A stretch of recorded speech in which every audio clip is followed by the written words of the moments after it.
नमस्कार।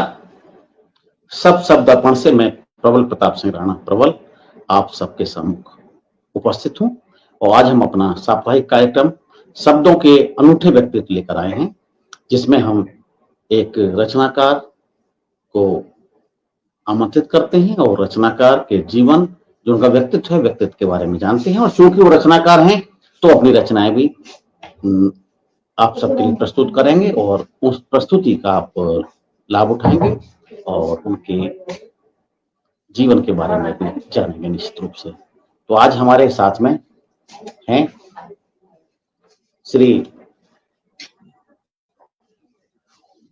एनसी खंडेलवाल जी, जो कि आप फरीदाबाद से आते हैं, और आपके परिचय स्वरूप मैं आपकी दो पंक्तियां प्रस्तुत करता हूं। एक फूल तुम लाए, एक फूल हम लाए, एक फूल तुम लाए, एक फूल हम लाए, कोई ज्यादा तो कोई कम लाए, मगर लाए इन्हें जोड़ आज हमने यहाँ ये गुलदस्ते सजाए। तो साहित्य के ऐसे गुलदस्ते सजाने वाले श्री एनसी खंडेलवाल जी, इंजीनियर एनसी खंडेलवाल जी, आप फरीदाबाद से हैं। बहुत बहुत स्वागत है खंडेलवाल जी आपका। नमस्कार। नमस्कार, सभी को राधे राधे।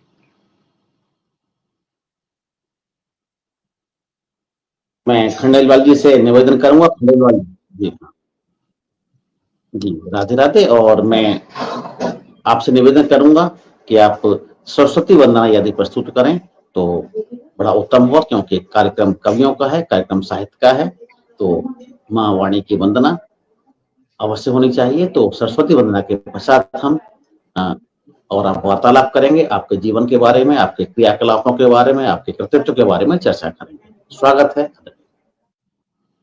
जी। माँ सरस्वती को नमन करते हुए उनकी स्तुति वंदना। हे शारदे माँ, हे शारदे माँ, हे शारदे माँ, हे शारदे माँ, तुमको नमन करूं, तुमको नमन करूं शारदे माँ। हाथों में वीणा झंकार दो माँ, स्वर का हमें भी हे ज्ञान दो माँ, स्वर का हमें भी हे ज्ञान दो माँ। हे शारदे माँ, हे शारदे माँ, हे शारदे माँ, हे शारदे माँ, तुमको नमन करूं शारदे माँ। तुम श्वेत धारिणी हंस वाहिनी, तुम श्वेत धारिणी हंस वाहिनी, हाथों में पुस्तक मुकुट सर्प साजे। तुम श्वेत धारिणी हंस वाहिनी, हाथों में पुस्तक मुकुट सर्प साजे। हे शारदे माँ, हे शारदे माँ, तुमको नमन करूं। हर ज्ञान तुमसे, हर शब्द तुमसे, हर ज्ञान तुमसे, हर शब्द तुमसे, नानक को भाषा का हे ज्ञान दो माँ, नानक को भाषा का हे ज्ञान दो माँ। हे शारदे माँ, हे शारदे माँ, तुमको नमन करूं, तुमको नमन करूं, तुमको नमन करूं। सामने से गुजर गई लोहपत गामनी, कहती ही रह गई जुबान अंजुमनी। पहले आप ऐसे थे अवध के नवाब। वो वक्त पुराना था, अब नया जमाना है। जैसे ही ट्रेन स्टेशन पर आई, अगले स्टेशन जाने के लिए वो टस से मस न हो पाई। उतरने वालों ने उतरने की, घुसने वालों ने घुसने की इतनी जल्दी मचाई कि प्लेटफार्म से गेट तक, गेट से डब्बे के अंदर तक सांस ठहराव आ गया। भाई साहब, नवाबों की अदा का आज ये रेला सब रायता फैला गया। न छोटी, न लंबी, जी न जी। पतली, न मोटी, कोई भी सवारी न उतरने न चढ़ने पाई। किसी ने ट्रेन नहीं रुकवाई, खुद ब खुद रुक गई। उतरने चढ़ने में फंस गई, सभी सवारी जैसे ठस गईं। लाला जी का पेट, सेठानी संग सेठ, उसके पीछे था उसके जैसा भाई, साग दगड़ू हलवाई, उसकी कड़छी और कढ़ाई, हाँफता हुआ वो दुल्हा जिसने पूजना था चूल्हा। दुल्हन घबराई, हड़बड़ाई, जोर जोर से चीखी, चिल्लाई। धक्के ने सेठ जी को अंदर तो घुसा दिया, पर उतरने वालों ने उनकी धोती का खेला किया। बताने में भी हमारा फाटे जिया। अफरा तफरी मची थी भारी, पहले आप वाली अदा कहीं खो गई बेचारी। यकायक प्लेटफार्म पर गिरा, पुलिस वाला, मिलिट्री वाला, सर्विस वाला, पीछे लाला, भीड़ ऐसी कि कचूमर निकलने वाला। कोई उतरा, कोई नहीं उतरा, जैसे तैसे आगे बढ़ गई रेल। इस पर रेलम पेल के बीच सबके साथ हो गया खेल। भजनी ताऊ का सांस लगभग गया छूट, क्योंकि उनकी जेब में रखा बंडल गया टूट। क्योंकि उनकी जेब में रखा हुआ बंडल गया टूट। संत जी का कमल छूट गया, कमंडल छूट गया, महिलाओं का कुंडल टूट गया। प्लेटफार्म पे हंगामा था भारी, सबकी सब बिछुड़ गई नारी। किसी की माँ, किसी की अम्मी और किसी की छूट गई महतारी। मेकअप सबका धुला, हाय रे अब्बा, आगे क्या हुआ होगा जान जाए रब्बा। सच्चाई को वो न पहचान रहा, ये वो ही दर्पण न जिसे मान रहा। किसी की जेब, किसी का पर्स, किसी की पैंट, किसी का हैट, किसी का सेट, किसी के बाल, किसी का लाल, सबका भेद खुल गया। जिसका जो नकली था जैसे बालों का जूड़ा, मेकअप का कूड़ा, पानदान से पान, घर के बने नान, पीक दान की वो सबको रही भिगो। प्लेटफार्म पर कूड़ा, जादूगर का जमूरा, सब कुछ बिखर गया। कुछ इधर गया तो कुछ उधर गया, और किसी का खो गया बटुआ, जैसे तैसे रेल पहुंच गई कटुआ। खो गया किसी का बटुआ, जैसे तैसे रेल पहुंच गई कटुआ। सबको जाना था वैष्णो देवी, अनाउंसमेंट हुई ये ट्रेन अब सीधे कटरा पर ही रुकेगी। यहां से आगे आपकी यात्रा सुखद रहेगी। भाई साहब, लखनऊ से कटरा तक का सफर हमें छठी का दूध याद दिला गया। सवारी अपने सामान की स्वयं जिम्मेदार है। नानक, भारतीय रेल का ये सफर सिखा गया। नानक, भारतीय रेल का ये सफर सिखा गया। बहुत अच्छा निश्चित रूप से। और आपका प्रतीक रूप में लखनऊ से संबंध बताया गया, क्योंकि लखनऊ, लेकिन इस बारे में जानेंगे कि आपका जन्म कहाँ हुआ, और अपने परिवार के बारे में, माताजी पिताजी के बारे में, या और भी पूर्वजों के बारे में निश्चित रूप से बताएं। जी सर, ये मैंने जो अपनी रचना थी, ये तो एक ट्रेन का सफर जो लखनऊ से चला और वैष्णो देवी तक पहुंचा था, उसके बारे में लिखी थी। मैं मूलतया राजस्थान के झुंझुनू जिले से, लेकिन 3-4 पीढ़ियों पहले मैं हरियाणा के होडल कस्बे में, जो कि ब्रजमंडल 84 की परिक्रमा में आता है, वहां का मूल निवासी हूं। और मेरे पिता टेलीफोन एक्सचेंज, जिसे पहले पीएनटी डिपार्टमेंट कहते थे, उसके अंदर as a sub inspector posted थे। मेरी माँ एक गृहिणी थी और मैंने अपनी स्कूली शिक्षा वहीं होडल से ही प्रारंभ की।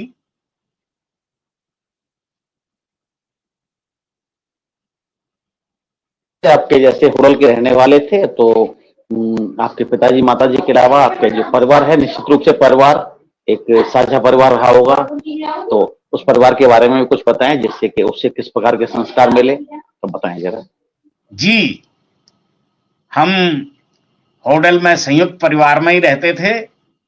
मैं अपने घर का सबसे बड़ा लड़का। हम 3 भाई हैं। मेरे से छोटा जो है वो एनेस्थीसिया स्पेशलिस्ट ईएसआई हॉस्पिटल में है, और सबसे छोटा भाई वो बैरिस्टर और सॉलिसिटर है कनाडा के अंदर।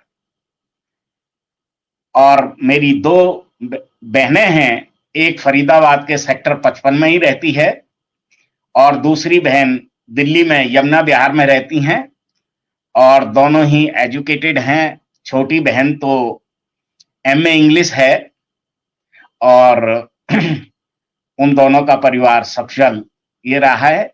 मेरे 2 बेटे हैं। बड़ा बेटा वो लॉयर है, पटियाला हाउस में खुद का चैम्बर है, हमारी खंडेलवाल फर्म है, और उसकी जो श्रीमती जी हैं वो GTB hospital Delhi Dilshad garden में सीनियर टेक्नीशियन ब्लड बैंक में है। छोटा बेटा होटलिस्ट है, उसने होटल मैनेजमेंट किया है। उसकी मिसेज भी सेम जॉब में ही है और वो ग्रेटर नोएडा के अंदर रहते हैं। ये मेरा परिवार और सब बहुत अच्छा, मस्त। बहुत अच्छा, बहुत अच्छा। तो बस ये बात यही आती है कि व्यंग या हास्य या करुणा रस या वीर रस उसके लिए हमेशा आवश्यक नहीं है कि व्यक्ति उन परिस्थितियों से गुजरा हो। मेरा हमेशा ये मानना है कि रचनाकार की मेधा होती है, रचनाकार के विचार होते हैं। जो विचार समाज में जो देखता है उसको उस रूप में देखता है, अपनी विधा के अंदर लिखता है। एक व्यक्ति कहीं किसी को रोते हुए देखेगा तो अगर वो करुण रस का अगर कभी हुआ उसको किसी और तरह से देखेगा, हृदय में लेगा, और यदि व्यंग वाला होगा तो कहीं ना कहीं उस रोने में भी कुछ सार्थकता खोजेगा और व्यंग के माध्यम से बताएगा कि वो क्यों रो रहा था और रोने के अलावा उसके पास और क्या विकल्प हैं। तो बहुत अच्छी बात है। और प्रश्न इस बात का था कि हम चाहते हैं कि हमारे कार्यक्रम में हमारे जो भी रचनाकार आते हैं वो रचनाकार उनकी कविताएं तो हम सोशल मीडिया पे अक्सर पढ़ लेते हैं, उनको मंचों पर सुन भी लेते हैं और एक दूसरे को सभी लोग सम्मान भी देते हैं, लेकिन उनके जीवन के बारे में बहुत कम जान पाते हैं, क्योंकि निश्चित रूप से जीवनियां तो शायद जीवन के बाद में लिखी जाती हैं। बहुत कम लोग, भाग्यशाली लोग हैं जिनकी जीवनियां उनके जीवन जीवित रहते ही हो जाएं, जैसे महेंद्र सिंह धोनी है, मैरी कॉम है, इस तरह के लोग हैं। तो हम चाहते हैं कि हमारे जितने साहित्यकार हैं उनके जीवन के बारे में निश्चित रूप से आपस में सभी लोग जाने, इसलिए प्रयास होता है। इसलिए कई बार कुछ व्यक्तिगत प्रश्न हमको पूछने पड़ते हैं। तो और आगे बढ़ते हैं और पूछते हैं, प्राथमिक शिक्षा के समय का कोई संस्मरण आप सुनाएं और एक रचना उसके बाद हमें सुना दें फिर। जी, मैंने स्कूल टाइम से ही हमारा, जैसा कि मैंने बताया, मैं ब्रज क्षेत्र से ताल्लुक रखता हूं, तो हमारे ब्रज की होली और स्वांग ये बहुत ही प्रचलित और प्रसिद्ध हैं। तो मैंने वहां पर जाकर और वहां की रचनाओं से प्रेरित हो गए, तो पैरोडी बनाना तो मैंने 76 और 77 में स्कूल टाइम में ही प्रारंभ कर दिया था, जिसमें मैं थोड़ी सी झलक देता हूं कि छोरा लइयो तीर कमान मुडेली पे बुलबुल बैठी है, बुलबुल बैठी है मुडेली पे बुलबुल बैठी है, छोरा लइयो तीर कमान मुडेली पे बुलबुल बैठी है। एक दूसरी रचना जिसको मैंने पैरोडी किया, तेरे धोरे आ गए बार डोकरा, अब तो आ जा आपे में, क्यों मारी अकल बुढ़ापे में। या मैं धोरे बाल का मतलब ये है, जिनको न समझ आ रहा हो कि सफेद बाल, व्हाइट हेयर, और डोकरा का मतलब है बुजुर्ग, बुढ़ा, जो घर पे बाहर बैठा रहता है और सबको डायरेक्शन दे रहा होता है जबकि उसकी चलती नहीं है। तो उसमें पैरोडी बनाई थी। और तीसरी, नारी है सुख की खान जमाने में, जो नरिया के गुण नहीं गावे, नित नैम ना ढोक लगावे, वो है पशु समान जमाने में। नारी है सुख की खान जमाने में। ये मैंने अपने स्कूल टाइम पे ही लिख ली थी। उसके बाद मैंने अपना होडल छोड़कर और मैं दिल्ली आ गया, और दिल्ली के जामिया मिलिया इस्लामिया यूनिवर्सिटी से मैंने सिविल इंजीनियरिंग में स्नातक किया। और उसके बाद फिर मैंने अपनी जो है सन 80 में डीडीए में, दिल्ली डेवलपमेंट अथॉरिटी में एज ए सिविल इंजीनियर अपनी सेवाएं दी।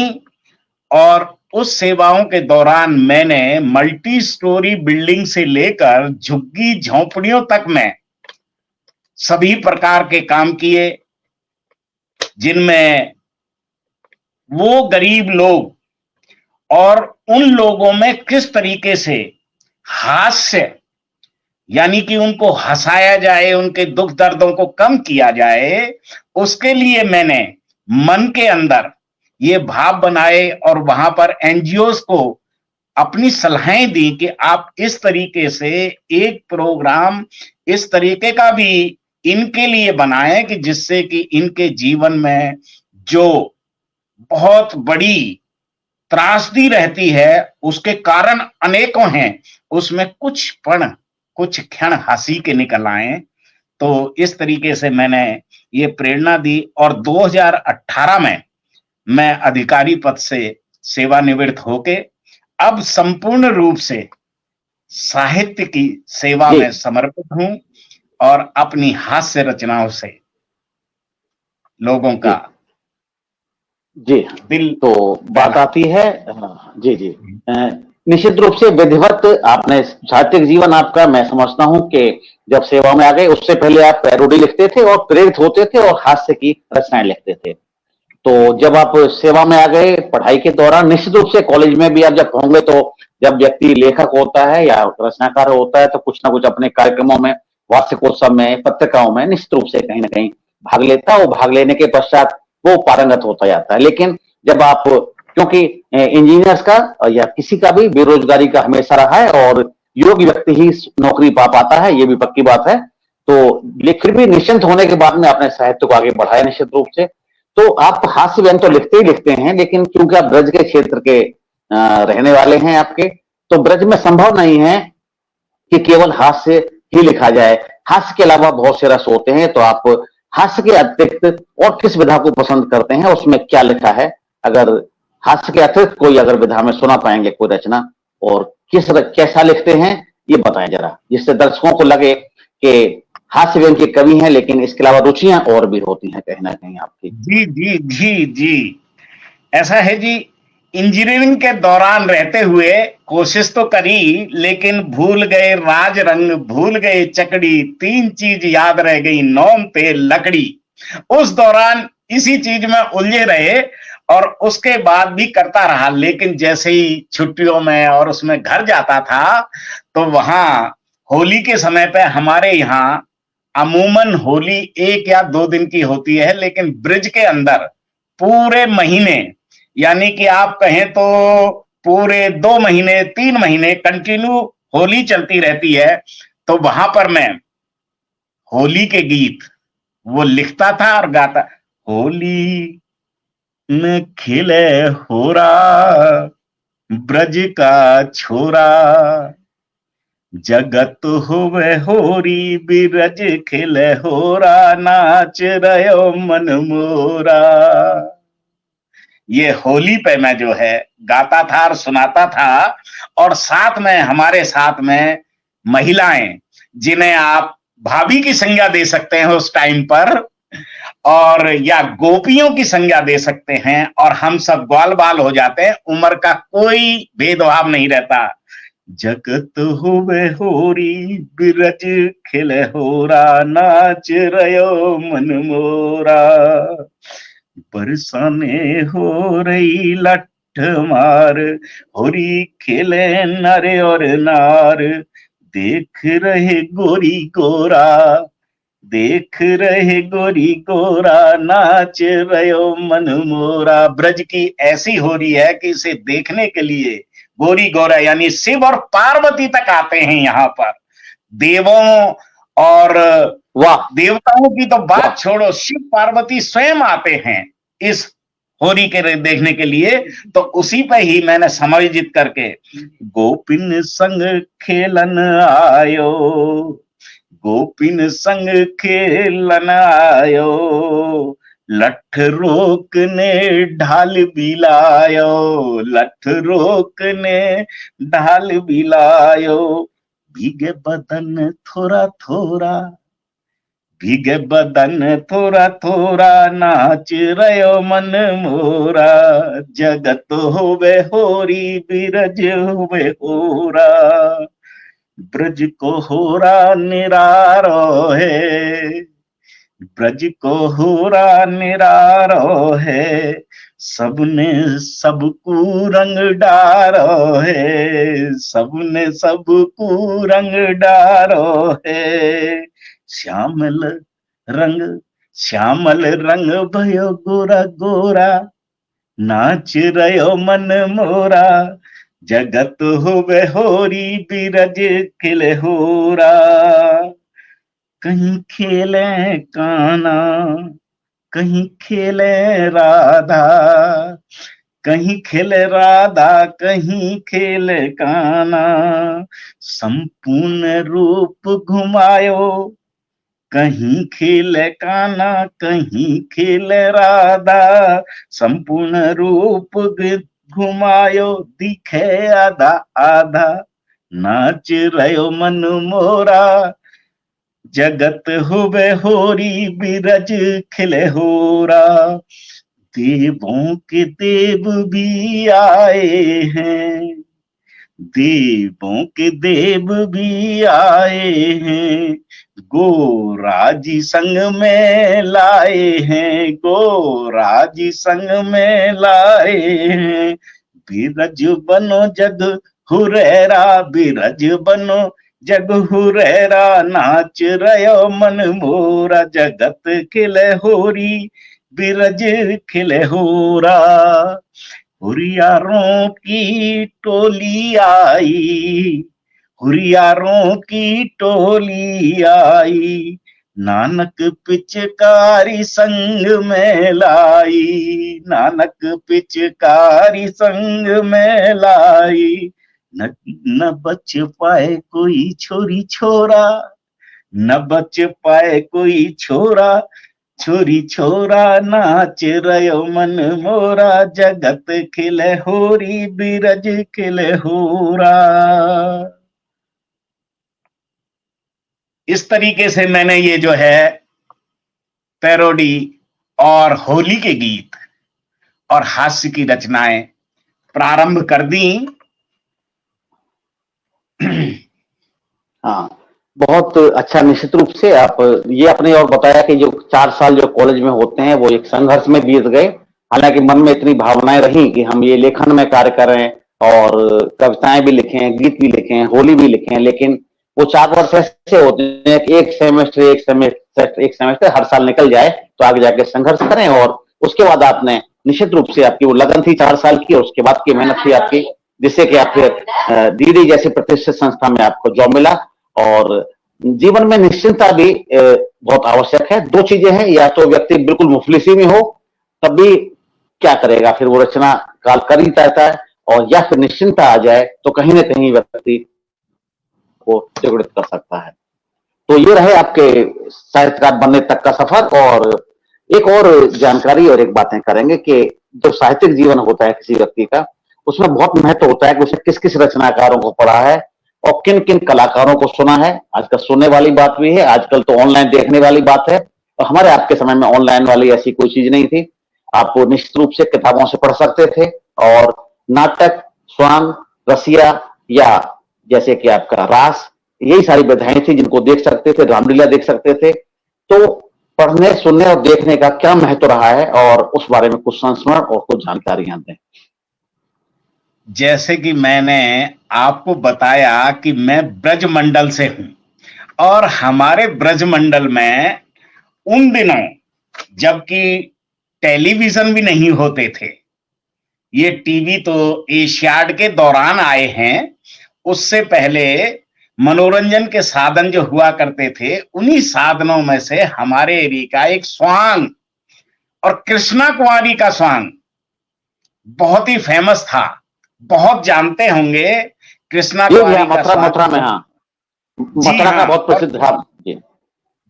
वही स्वांग मैं ब्रजमंडल कॉलेज होडल में पढ़ता था, तो आलम ये था कि 6 महीने कॉलेज लगता था और उसी कॉलेज में 6 महीने स्वांग चलता था। तो ये ऐसा संस्मरण है कि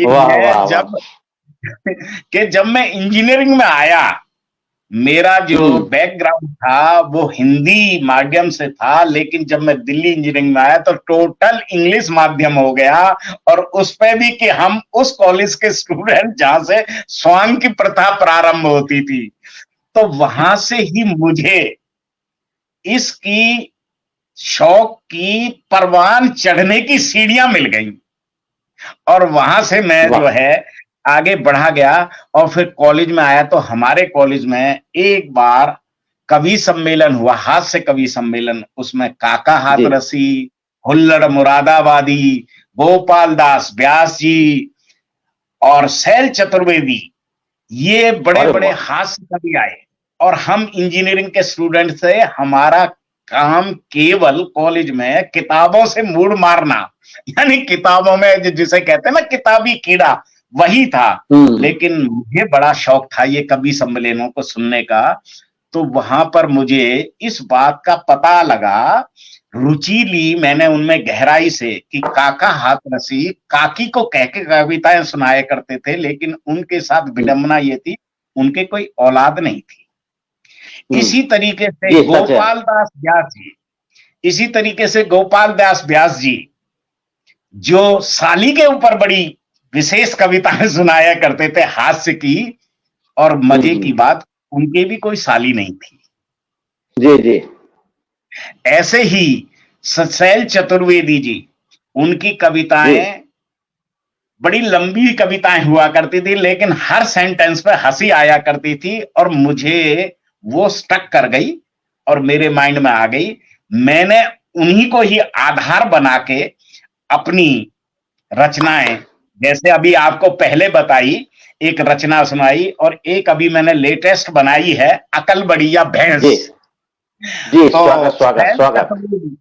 शैल चतुर्वेदी जी मेरे जो है एक तरीके से प्रेरणा स्रोत हैं, और मैंने उन्हीं की विधा को लेते हुए अपनी रचनाओं को रूप दिया है, प्रारूप दिया है, जिसमें मैं आपको ये अपनी रचना, अगर आप कहें तो मैं सुनाऊं। जी, स्वागत, बहुत स्वागत। हम रचना सुनने के लिए बैठे हैं आज।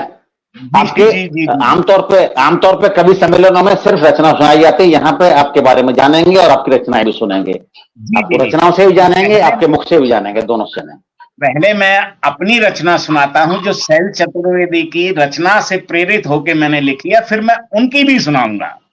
हाँ, बिल्कुल। अकल बड़ी या भैंस, अकल बड़ी या भैंस, इस पर करोगे बहस तो कभी ना जीत पाओगे।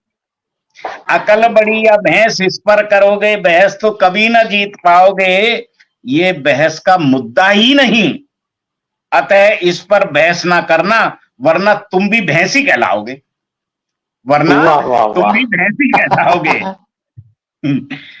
श्याने कह गए हैं अंगूर की बेटी वालों से, समझ गए होगे अंगूर की बेटी वालों से। श्याने कह गए हैं अंगूर की बेटी वालों से, बहस में पड़ जाओगे तो कभी ना जीत पाओगे।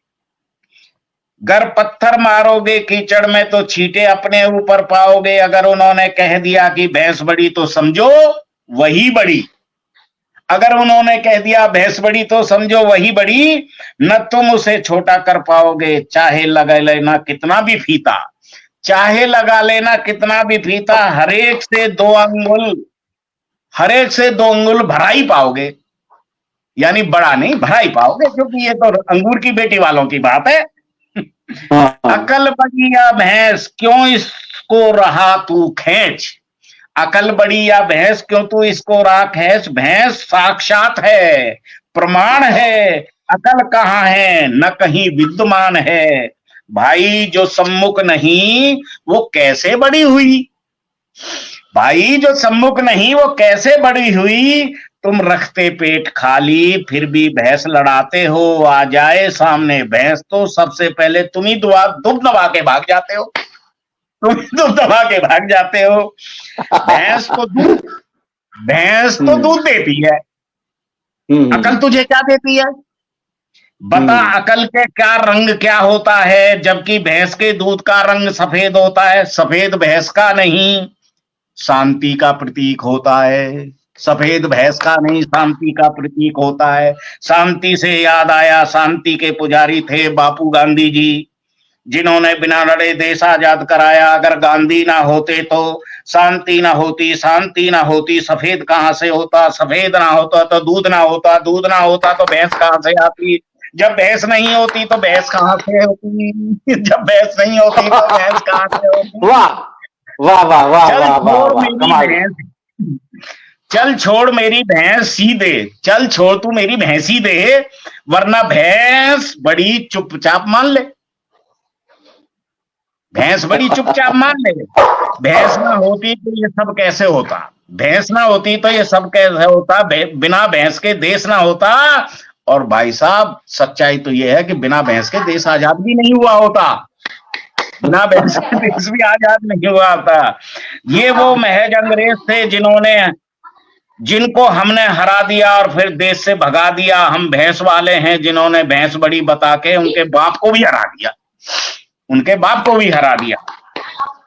हाँ, अरे हाँ, बाप पर याद आया, अरे हाँ बाप पर याद आया, बाप 5 होते हैं, बाप 5 होते हैं, मेरे तेरे इसके उसके सबके होते हैं, यानी कि मेरे तेरे इसके उसके सबके होते हैं, मतलब बाप 5 होते हैं, पहला पैदा करने वाला, पहला बाप पैदा करने वाला, पत्नी का पिता वो तुम्हारा, दूसरा बाप, सही है ना आप, सही है ना आप, अगर गलत है तो बताओ, चाहे भाभी से पूछाओ,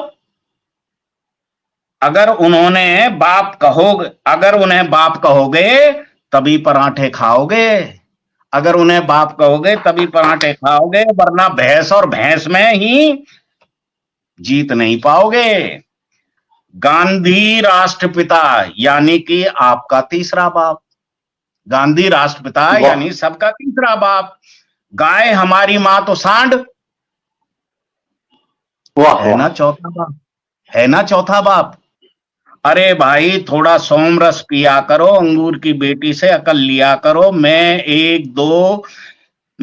1 के 2 बना दूं, 2 के 4, अब है 5वें बाप की बार, अब है 5वें बाप की बार। कई बार अपनी फंसी में भी गधे को बाप बनाया जाता है, तभी तो कहने में आता है कि है ना गधे की औलाद।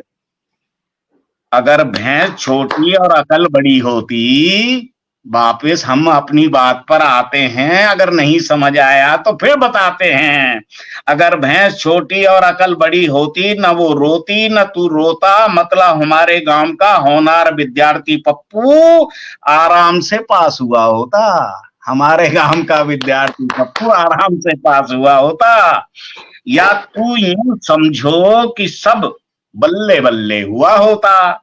इसलिए मैं कहता हूं कि हार जाओ, भैंस बड़ी है मान जाओ, या अकल और भैंस पर मत जाओ, ये तो मानते हो ना जो दिखता है वही बिकता है, अकल वकल का कुछ नहीं टिकता है, अकल वकल का कुछ नहीं टिकता है, जमाना बड़ी तकलीफ देता है, कोई नहीं समझता पीर, अकल वालों को नीर नहीं, देखो गधे खा रहे हैं खीर, देखो गधे खा रहे हैं खीर। अब समझ जाओ हमसे ना टकराओ, खुशी खुशी अपने घर जाओ, वरना पूरा दिन लग जाएगा और शाम होते होते हमारा दूसरा दौर शुरू हो जाएगा, और शाम होते होते हमारा दूसरा दौर शुरू हो जाएगा। फिर एक नहीं दो दो भैंस, एक के साथ एक फ्री, हमारे लिए झुम्मन लाल ने करी, फिर कैसे मुकाबला कर पाओगे। अतः बिना तर्क वितर्क कुतर्क के समझ जाओ, मेरे साथ दोहराओ, ना अकल बड़ी ना सकल बड़ी, नानक बड़ी तो केवल भैंस बड़ी, नानक भैंस बड़ी बड़ी, केवल भैंस भैंस बड़ी, बड़ी। भैंस बड़ी, भैंस बड़ी, भैंस बड़ी, भैंस बड़ी। तो निश्चित रूप से बहुत अच्छी रचना, और एक साहित्य के साधक और विज्ञान के विद्यार्थी, इंजीनियरिंग के विद्यार्थी, तो आपने तर्क से, वितर्क से और कुतर्क के लिए आपने स्वयं मना कर दिया, कैसे भी जीत नहीं पाएंगे, तो कुतर्क की कोई आवश्यकता है ही नहीं। तो निश्चित रूप से आपने साबित किया कि अकल तो चूंकि एक ऐसी चीज देखा नहीं जा सकता, उसे महसूस किया जा सकता है, लेकिन भैंस को देख भी सकते हैं, महसूस भी कर सकते हैं, और अगर मार दिया तो हो सकता है कि 1-2 साल महसूस करना पड़े। बहुत अच्छी बात, बहुत अच्छी बात। तो बहुत अच्छा रहा, रचनाएं बहुत अच्छी आपने, जीवन के बारे में आपने बताया। एक और प्रश्न आता है कि नए रचनाकार क्या करें? तो जी ऐसा नए है। रचनाकारों के लिए आप क्या संदेश देना चाहते हैं, क्या कहना चाहते हैं उनसे कि नए रचनाकार किस प्रकार से अपनी गाड़ी को आगे बढ़ाएं, अपने जीवन की साहित्य साधना को कैसे आगे बढ़ाएं? विधा कोई भी हो, किसी विधा में लिखते हो, किसी विधा में प्रस्तुत करते हो, भले सोशल मीडिया पे हो, भले मंच पे हो, कि कहीं ना कहीं हर एक को आवश्यकता होती है एक मार्गदर्शन की। तो क्या संदेश दे सकते हैं? तो कृपया। जी ऐसा है कि सबसे पहले तो ये है कि आपकी स्वयं की रुचि और आपके रुचि के अनुसार आपकी सोच की लाइन, यानी कि उसका आपका माहौल और आपके सारी परिस्थितियां, जहां पर भी आपको ये महसूस कराएं या ये कहें कि मुझे इस चीज को अपनी कलम के द्वारा दर्शाना है, दिखाना है, समझाना है, और लोगों को उस तरीके से बताना है कि वो बहुत ही सरल भाषा में, साहित्य, एक साहित्यक के लिए ये जरूरी नहीं है कि वो इतना विद्वान हो कि शब्दों को इस तरीके से अपनी कविता में गढ़े कि वो एक आम आदमी की समझ में ही ना आए। जिस वक्त वो प्रस्तुति दे रहा है उस वक्त तो चलो वो बता देगा, उन्हें शब्दों को समझा देगा।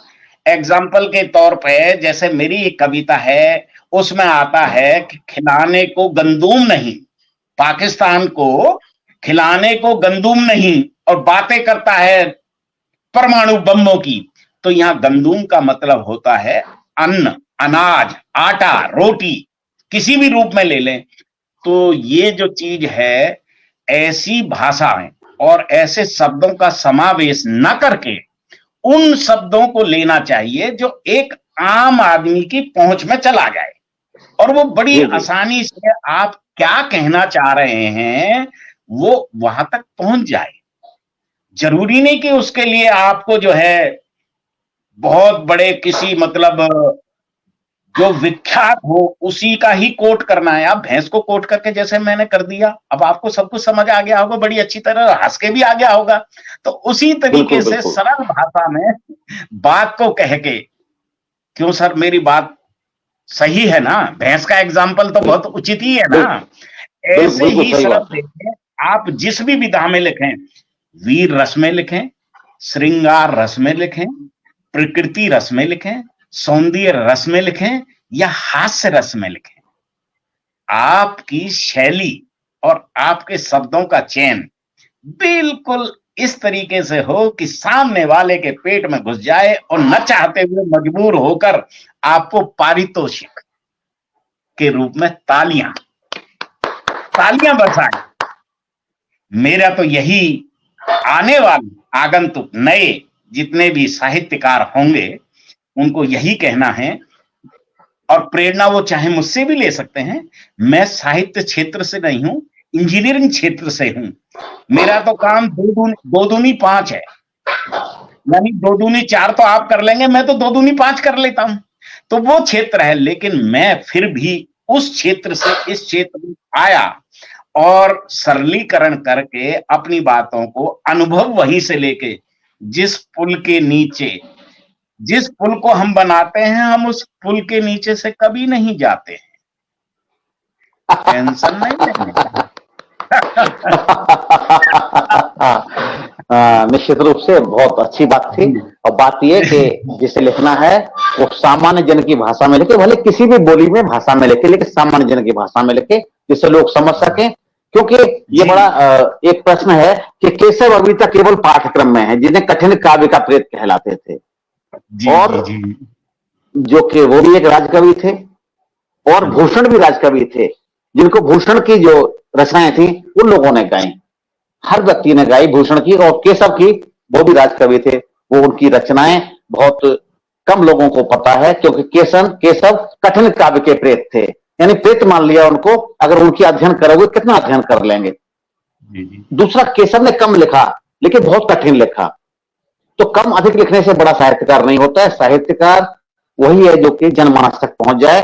जैसे कि चंद्रधर शर्मा गुलेरी की एक कहानी है, उसने कहा था, उस एक कहानी ने उनको चिरकाल तक जीवित कर दिया, क्योंकि वो उस समय की परंपराओं की, एक फौज की बात, एक पंजाब के गांव की बात, और फिर उसकी मृत्यु के बाद में जब बेटे की चाहत, एक सरदारनी का यह है कि उनके पति तो नहीं है लेकिन बेटा उनका रहे, और लहना सिंह उस बेटे के लिए अपनी जान कुर्बान कर देता है।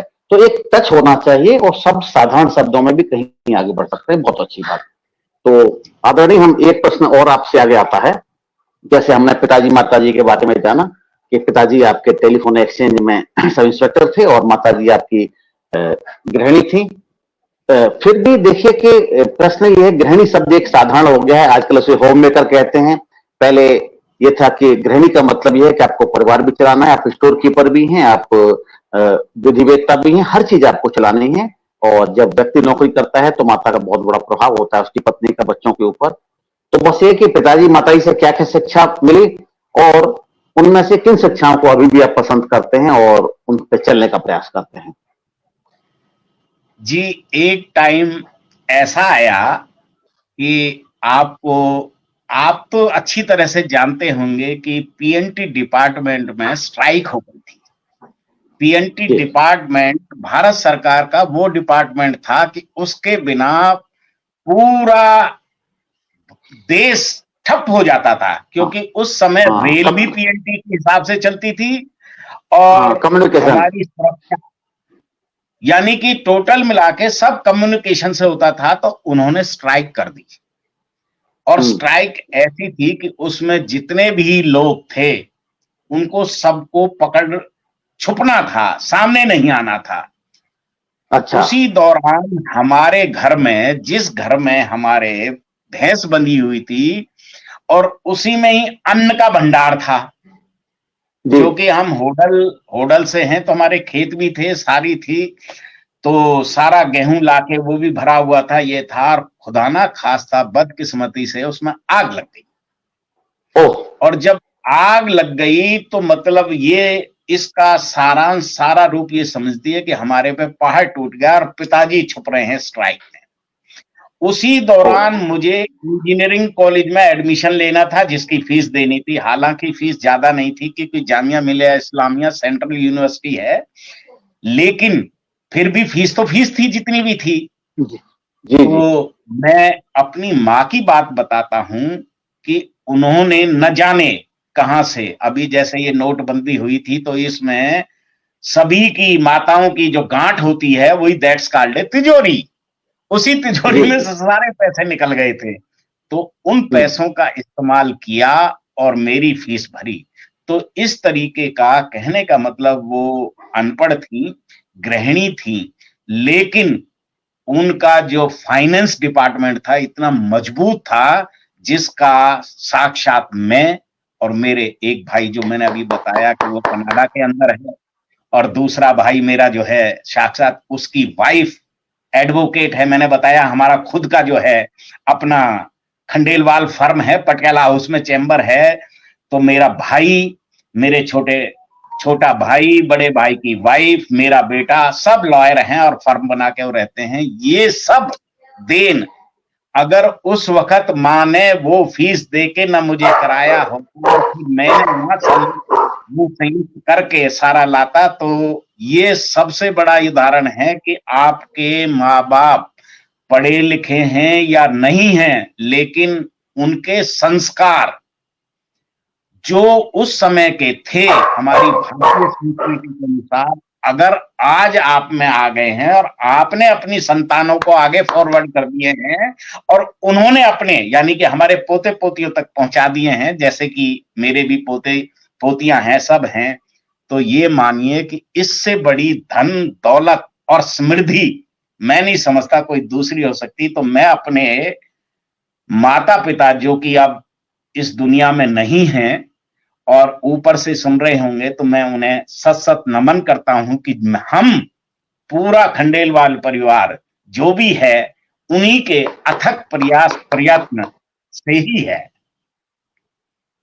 जी, बहुत अच्छा, बहुत अच्छा। निश्चित रूप से माता पिता से प्रेरणा सबको मिलती है, संस्कार सबको मिलते हैं, लेकिन एक मन में भावना, उनके प्रति श्रद्धा भाव और ये कृतज्ञ होना कि हम जो आज हैं वो उनकी वजह से हैं। सभी जानते हैं इस बात को, लेकिन जानते सब हैं लेकिन मानते नहीं है कुछ लोग अपनी उन्नति की बात में। लेकिन बहुत बड़ी बात है, यही चीजें व्यक्ति को औरों से अलग करती है और औरों से बड़ा करती है। बहुत बहुत आभार। और चाहूंगा एक छोटी सी रचना प्रस्तुत कर दें आप, तो हमारे कुछ अभी समय हमारे पास में है, करीब करीब 10 मिनट समय है, तो एक छोटी रचना 2-3 मिनट की, फिर कुछ प्रश्न और बातें होंगे। जी जी, मैं जो आपने ये प्रश्न किया था, जिस संदर्भ में हमारी बात चल रही थी, उसी संदर्भ पे ही रचना सुनाता हूं कि ये दुनिया बहुत दुरंगी है, ये दुनिया बहुत दुरंगी है, ऊपर से लगती सजी धजी, अंदर से बिल्कुल नंगी है, ये दुनिया बहुत दुरंगी है। जिनके सर बाल बचे नहीं, आप मुझे देख लेते हैं और मुझे देख लें और इस कविता को जो है आगे समझिए। जिनके सिर बाल बचे नहीं, जुओं की भी रहती तंगी है, कहाँ ठहरे कहाँ ना ठहरे, फट खिसक जाते हैं। मतलब प्रॉब्लम मेरी नहीं है, उनकी है। जिनके सिर बाल बचे नहीं, जुओं की भी रहती तंगी है, चिकनी चुपड़ी करके बातें, गंजों को बेच रहे वो कंगी हैं, गंजों को बेच रहे वो कंगी हैं, ये दुनिया बड़ी दुरंगी है, ऊपर से लगती सजी धजी, अंदर से बिल्कुल नंगी है, ये दुनिया बड़ी दुरंगी है। उधार पे लेके मॉम और डैडी, देखिए आजकल के जनरेशन उधार पर लेके मॉम और डैडी कहते हमारे जीवन के संगी हैं, न्यू बंटी बबली सी बनिए जोड़ी, न्यू बंटी बबली सी बनिए जोड़ी, सबकी खोल जाएं ये लुंगी हैं, ये दुनिया बहुत दुरंगी है, ऊपर से लगती सजी धजी, अंदर से बिल्कुल नंगी है। मैं अपनी हास्य रचनाओं में व्यंग भी देता हूं और व्यंग हास्य के माध्यम से ही देता हूं, जिससे कि उन्हें सरल भाषा में समझ पाए। झांसा देने में माहिर सब हैं, झांसा देने में माहिर सब हैं, पल में भिखारी पल में रब हैं, पल में भिखारी पल में रब हैं, नानक भिन्न भिन्न किरदारों में, नानक भिन्न भिन्न किरदारों में, झांसा देने में माहिर सब हैं, पल में भिखारी पल में रब हैं, नानक भिन्न भिन्न किरदारों में, ये दुनिया सतरंगी है, ऊपर से लगती सजी धजी, अंदर से बिल्कुल नंगी है, ऊपर से लगती सजी धजी, अंदर से बिल्कुल नंगी है, ये दुनिया बहुत दुरंगी है, ये दुनिया बहुत दुरंगी है। आजकल किसी की कोई पहचान नहीं हो रही है, ऊपर से लगता है कि क्या परिधान, क्या रूप, क्या भेष भाषा, क्या, लेकिन अंदर उसके क्या है, कहाँ कटार पता नहीं, छुपाए बैठा है। नहीं पता, नहीं पता, सच बात, नहीं। बिल्कुल सच बात। बहुत अच्छा आपने रचना सुनाई, और जहां तक बताया आपने माता पिता के बारे में बताया, बहुत अच्छे उदाहरण दिए आपने, और किस पे कृतज्ञ होना चाहिए ये भी बताया आपने। और एक और नितांत व्यक्तिगत प्रश्न आ जाता है कि जैसा कि आजकल होता है कि बच्चे युवावस्था में, किशोरावस्था में, बचपन में कभी कभी उद्दंडता कर बैठते हैं। वो उद्दंडता कई बार वो ऐसी होती है कि जो किसी को पता नहीं चलती, और कई बार पता चल जाती है। आजकल कुछ बोलते हैं कि इसको धोखा देना बोलते हैं, कोई सरप्राइज देना बोलता है, कोई अलग अलग शब्द बोलते हैं, कोई चीटिंग बोलते हैं, कोई ब्लफ बोलता है। तो ऐसी घटना कोई जो कि बचपन में, किशोरावस्था में, युवावस्था में, जो कि उसे उस कार्य को करके प्रसन्न हुए हो, बाद में सोचा कि बेकार किया, बेकार परेशान किया उसको। तो ऐसी कोई संस्मरण हो, ऐसी कोई घटना हो तो अवश्य बताएं, क्योंकि हर एक के जीवन में कहीं ना कहीं ऐसा होता है।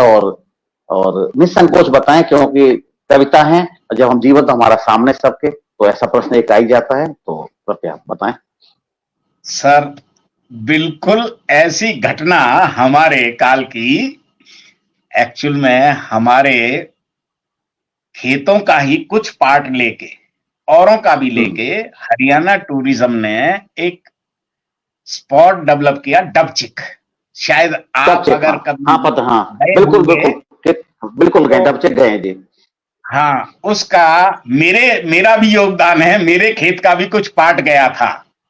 तो अच्छा अच्छा हमारा अच्छा। क्या था तो हमारा क्या था कि हम स्कूल टाइम से बच्चे थे, गांव का माहौल था, सब एक जैसा।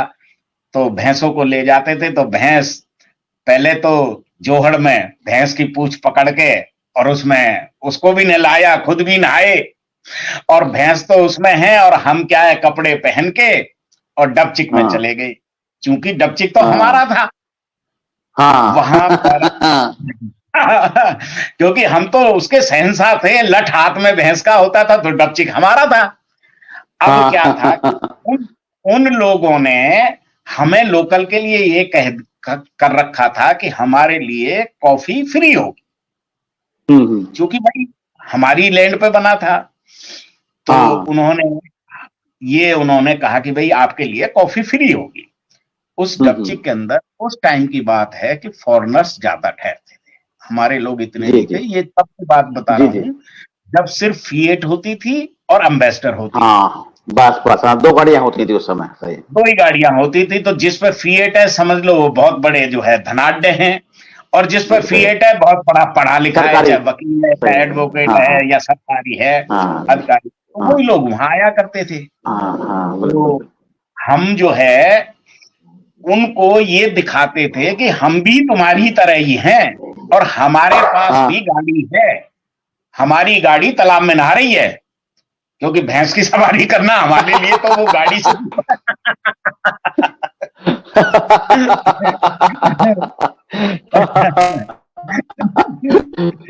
तो उसमें संस्मरण ये निश्चित रूप से, है निश्चित रूप से।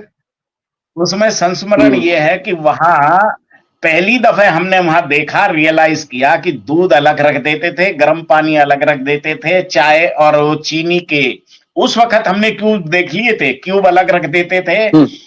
हाँ और हाँ हाँ। उनको डालने के लिए और फिर वो चलाने के लिए चम्मच, ये वो सब। तो हम लोग क्या करते थे, हम पानी और चाय की पत्ती का तो कोई लेना देना नहीं हमारा, हम तो दूध में सीधे ही वो जितने क्यूब लाते थे वो डाले,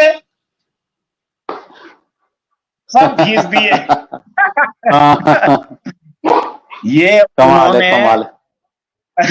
उन्होंने मतलब ये था कि हमें ये टोटल किया था, लेकिन हमारी हाँ हरकतें देख के मतलब हमें तो अननोन कर रहे थे, कोई इंटेंशन नहीं थी हमारी, ऐसे भाव नहीं थे कि हम्म मतलब ये है। लेकिन उस हम्म। एक खुशी उल्लास और उस माहौल को देख के हम चार चार प्याले पी जाते थे। तो उन्होंने 6 महीने बाद ही ये स्कीम बंद कर दी हमारी।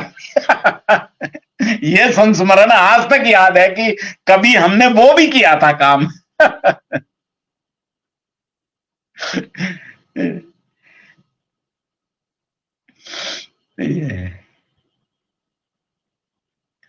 आवाज चली गई, आवाज।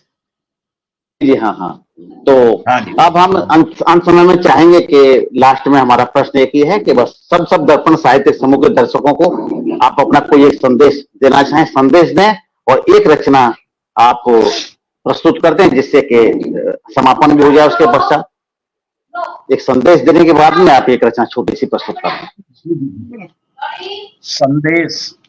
संदेश मेरा जो है अपने सभी शब्द दर्पण साहित्यिक समूह के साथियों से ये है कि हमारे इसी समूह के और कई शाखाएं फैल गई हैं और कई स्टेटों में हैं, लेकिन उसका केंद्र बिंदु शब्द दर्पण साहित्य समूह ही है, जिसके भीषम पिता में करता धरता हमारे मानव भाई और प्रबल हैं। मैं चाहता हूं कि जो भी जिस स्टेट में है उसको, जैसे मैं हरियाणा का इस समूह का महासचिव और फरीदाबाद का कोषाध्यक्ष, तो सभी जितने भी हमारे कवि हैं नवान तक पुराने सभी को उनमें जोड़ें और उनको प्रलाय। हाँ, इसमें कोई ऐसा नहीं है कि पैसे का कोई रोल है, पैसे का कोई रोल नहीं है। भाव, श्रद्धा और आपकी लेखनी, ये तीन चीज होनी चाहिए। इन चीजों के माध्यम से आप हमसे जुड़ें और लोगों को हंसाएं, प्रेरणा दें, गुदगुदाएं। आपकी विधा कोई भी हो, कोई भी रस हो, लेकिन वो ऐसा हो कि सर्वजन सुखाए सर्वजन हिताय। इसी के साथ मैं बहुत बढ़िया एक रचना प्रस्तुत कर रहे हैं। बहुत छोटी सी रचना जो है वो आपको सुना देता हूं। ये है थक गया हूं ए जिंदगी, थक गया हूं ए जिंदगी जरा ठहर जा, बहुत सहा अब और नहीं मुझ पे तू कहर ढा। थक गया हूं जिंदगी जरा ठहर जा, आई जवानी बचपन छोड़ा जीवर गुजरा थोड़ा थोड़ा, निज सकुन बढ़ता गया मैं छोड़ परेशानियों की परवाह। थक गया हूं ए जिंदगी अब जरा ठहर जा, बहुत सहा अब और नहीं मुझ पे कहर ढा। रोज रोज फलता फूलता गया, किसी को गिराया कभी उठाया, गलतियां करता भूलता उनको याद करता गया, अब संभलता हूं सबकी पादुआ। ए जिंदगी जरा ठहर जा, बहुत सहा अब और नहीं मुझ पर कहर ढा। कब आई और कब चली गई, टाटा बाय बाय कर गई, जो बच गई वो ना के बराबर रही। जिंदगी अब हुआ हुस्न धुआं धुआं, थक गया हूं ए जिंदगी जरा ठहर जा, अब बहुत सा और ना सता। बुझ चुका है हुस्न का हुक्का, बुझ चुका है हुस्न का हुक्का, अब तो गुड़गुड़ाए जा रहे हैं। हम खुद भी हंस रहे हैं, औरों को भी हंसाए जा रहे हैं। बचपन से बुढ़ापे तक का ये सफर, चलते चलते सब कुछ गया बिखर। भाई तो क्या आई अब अकल आई, तो भाई क्या आई नानक। सुन ये जिंदगी सब कुछ दिया तूने गमा, अब तो थोड़ा सा मुस्करा, अब तो तू थोड़ा सा मुस्करा।